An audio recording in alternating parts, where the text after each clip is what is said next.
আগামী 3 দিনের মধ্যে ইউনূস সরকার চূড়ান্ত ঘটনা ঘটিয়ে দিতে চায়। কি ঘটতে যাচ্ছে? টান টান উত্তেজনা। কি হবে? অধীর আগ্রহে আমরা অপেক্ষা করছি। আর মাত্র 3 দিন, 3 days left। দর্শক, জুলাই মাস শেষ হয়ে আসছে, ঐক্যমতের খবর নেই, জুলাই সনদের খবর নেই। অথচ জুলাই সনদ দিতে হবে, জুলাই সনদের ভিত্তিতে পরবর্তী বাংলাদেশ চলবে, জুলাই সনদ হবে আমাদের নতুন সংবিধান, 72 সংবিধান বাতিল হবে। এটা জনগণের স্পষ্ট কথা। এটা ছাত্র জনতা ঘাড় ধরে হোক আর যেভাবে আদায় করে ছাড়বে।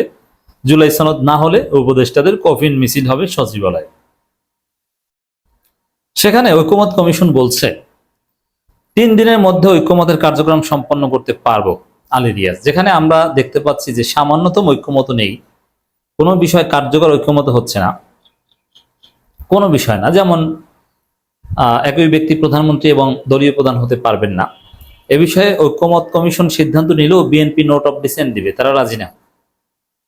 তা আদৌ এফেক্টিভ কোনো কনসেনসাস এখন পর্যন্ত হয়নি।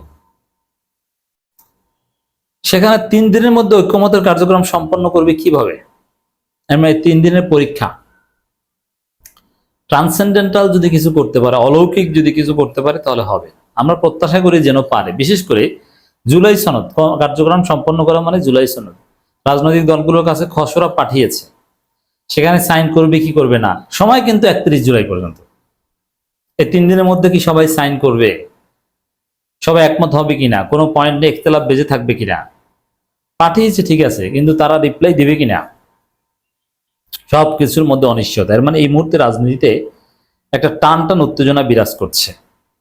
সেখানে সরকার মাত্র 72 ঘন্টার সময় নিয়েছে। এর মানে 72 ঘন্টার মধ্যেই চূড়ান্ত ঘটনা ঘটিয়ে দিতে চায়। সরকার দেখাতে চায় যে না, আমরা সফল। ঐক্যমত কমিশনে আমরা সিদ্ধান্ত নিতে পেরেছি, জুলাই সনদ দিতে পারছে। এর মানে 72 ঘন্টার পরীক্ষা। সমগ্র জাতির দৃষ্টি কি ঘটে সেই দিকে আমরা অপেক্ষা করছি। আগামী 3 দিনের মধ্যে অনেকগুলো কাজ সম্পাদন করে ঐক্যমতের প্রক্রিয়া সম্পন্ন করার আশাবাদ ব্যক্ত করেছেন জাতীয় ঐক্যমত কমিশন সহসভাপতি অধ্যাপক আলী রিয়াজ। আলী রিয়াজ মানে এখানে প্রফেসর ইউনূসের রিপ্রেজেন্টেটিভ। ইউনূসের কথাই তিনি যা করার করেন। এখানে দর্শক, কি ঘটবে? আলী রিয়াজরা কি করবেন? মেয়াদও শেষ, এখানে আশাবাদী হওয়ার জায়গা খুব কম। দেখি কি হয়, আমরা দেখি আরো কি ইঙ্গিত দিয়েছেন। 19তম দিনের বৈঠকের শুরুতে তিনি আশাবাদ ব্যক্ত করেন, অথচ এই আশাবাদের তেমন কোনো ভিত্তি আমরা দেখি না। আলী রিয়াজ বলেন, আজ থেকে আগামী 3 দিনের মধ্যে আমি আশা করছি অনেকগুলো কাজ সম্পাদন করে আমরা প্রক্রিয়াটি সম্পন্ন করতে পারবো বা চূড়ান্তে উপনীত হতে পারবো। মানে যা করো এই 3 দিনে, এই 3 দিন না হলে ঐক্যমত কমিশন এগুলোর প্রতি আর কোনো আস্থা বা জনগণ এগুলোর দিকে তাকাবেই না, যদি অলরেডি আশা ফুরিয়ে গেছে। যেমন ভিপি নূর কিছুদিন আগে বলেছেন কেয়ামত পর্যন্ত এভাবে আলোচনা চললে ঐক্যমত হবে না। আখতার বলেছেন এনসিপির যে আমরা কোনো কুল কিনারা দেখছি না। তাতে at the end of the day আসলে তেমন আশাবাদী হওয়ার সুযোগ নেই। আলী রিয়াজ বলেন, আজ থেকে আগামী 3 দিনের মধ্যে তিনি আশা করছেন আমরা রাজনৈতিক দলগুলো অব্যাহতভাবে সহযোগিতা করছেন, আমরা সবাই মিলে চেষ্টা করছি, সেই চেষ্টার অবশ্যই সফলতা আসবে, এই বিশ্বাস এবং আস্থা আমাদের রাখা দরকার। এগুলো ইউটোপিয়ান কথা। রাজনৈতিক দলগুলো কোথায় সহযোগিতা করছে? বিএনপি বিরোধিতা করছে, জুলাই সনদ বিএনপি ঠেকিয়ে দিতে চায়। এই যে একটা সিদ্ধান্তের কথা আসছে কনক্রিটলি, মোটামুটি জোরালো ভাবে, যে একই ব্যক্তি দলীয় প্রধান এবং সরকার প্রধান হতে পারবে না। বিএনপি এটা এখনো রাজি না, তারা বলছে আমরা নোট অফ ডিসেন্ট দেবো। আপনি নোট অফ ডিসেন্ট দিয়ে কি জুলাই সনদ সাইন করবেন? কিসের ঐক্যমত হবে? তো এগুলো যদি ডিক্লেয়ার একটা নামকাওয়াস্ত করেও জুলাই সনদ, সেটা গ্রহণযোগ্য না হওয়ার সম্ভাবনা বেশি। নানান পক্ষ থেকে আপত্তি আসতে পারে, তার যথেষ্ট সম্ভাবনা রয়েছে। তিনি বলেন, আমরা খসড়া নিয়ে এখনো কোনো আলোচনা করব না। যদি বড় ধরনের কোনো মৌলিক আপত্তি ওঠে তাহলে আমরা সেটা ফ্লোরে আনবো, না হলে আনবো না। মৌলিক আপত্তি আসবে মাস্ট, জুলাই সনদের বিষয়ে আমি বলে দিচ্ছি, বিএনপির মৌলিক আপত্তি আসবে। বিএনপি বলবে এই জুলাই সনদ বাস্তবায়ন হলে নির্বাচন বিলম্বিত হবে, গণতান্ত্রিক প্রক্রিয়া ব্যাহত হবে। এই কথা বিএনপি বলবে। বিএনপি আরো বলবে সাংবিধানিক ধারাবাহিকতা বজায় থাকবে। এই জুলাই সনদ ৭১ মুক্তিযুদ্ধকে খাটো করা হয়েছে, ২৪কে অতিরঞ্জিত ভাবে উঠানো হয়েছে। বিএনপি আরো বলবে যে একটা বিশেষ দল দুইটা দলকে সুবিধা দেওয়ার জন্য এই জুলাই সনদ, এনসিপি জামাতকে সুবিধা দেওয়ার জন্য নানান পয়েন্টে আপত্তি তুলে ভারতের কথায় বিএনপি ঝামেলা সৃষ্টি করবে। আপনি পারবেন না, ঘোষণা করলেও সেটা টেকসই হবে না। এর মানে আমাদের চূড়ান্ত যে স্বপ্ন সেটা আদায় করতে হলে আর একটা বিপ্লব লাগবে রাজপথে। সেটা শুরু হতে পারে চুপ্পুকে সরিয়ে দেওয়ার মধ্য দিয়ে।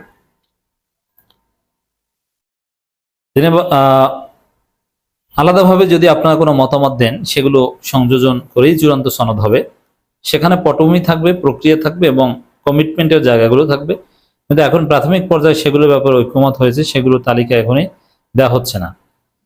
এর মানে জুলাই সনদ দিলেও আংশিক একটা ঝুলন্ত সনদ দিতে পারে, যেটা আর এক মূল হবে যে এইগুলোর মাধ্যমে আমরা এটা বাস্তবায়ন করবো। মানে জাস্ট দিবে, কিন্তু বাস্তবায়ন সেটার জন্য আবার দীর্ঘ প্রক্রিয়ায় আমাদেরকে আটকে রাখবে।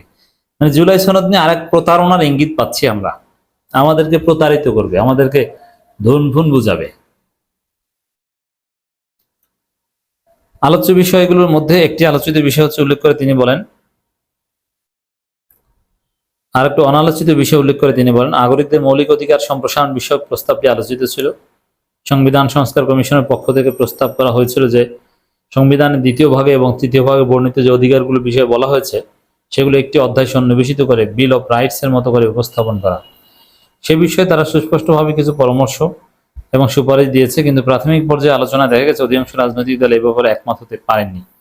রাজনৈতিক দলগুলো নাগরিকদের মৌলিক অধিকার সম্প্রসারণের ব্যাপারে একমত, কিন্তু কিভাবে সম্প্রসারণ করা হবে সেটা নিয়ে আলোচনা হবে। তো এখানে বিএনপি বলবে যে কিভাবে এই সম্প্রসারণ করা হবে, পার্লামেন্টে আমরা করব, আমরা ভোটে জিতবো। মানে এইখানে কোনোভাবেই এটা প্রসিড হতে বিএনপি দিবে না। নোট অফ ডিসেন্ট দিয়ে হোক, মৌলিক আপত্তি জানিয়ে হোক, ট্যাগ দিয়ে হোক, যেভাবে হোক না কেন, প্রথমে বিএনপি একদম জুলাই সনদ মানে না একথা কখনো বলবে না। তারা প্রথমে একটা প্রক্রিয়ার মধ্যে রেখে দিবে ঝুলন্ত অবস্থায়। এই দিকে দেশ যাচ্ছে। অতএব আগামী ৭২ ঘন্টার মধ্যে চূড়ান্ত দফা রফা ঘটিয়ে দিবে সরকার। It's very tough. আংশিক মূল ঝুলানো হবে আমাদের সামনে, অপেক্ষা করুন। অতএব সমাধান একটাই, পিনাকি হাসনাত নাহিদরা ডাক দিলে রাজপথে নামবেন। রাজপথে নেমে আর এক বিপ্লবের মাধ্যমে আমাদের দাবি আদায় করতে হবে। স্বাভাবিক প্রক্রিয়ায় এসব ঐক্যমত কমিশনের মধ্য দিয়ে হবে না বলে আমি মনে করি।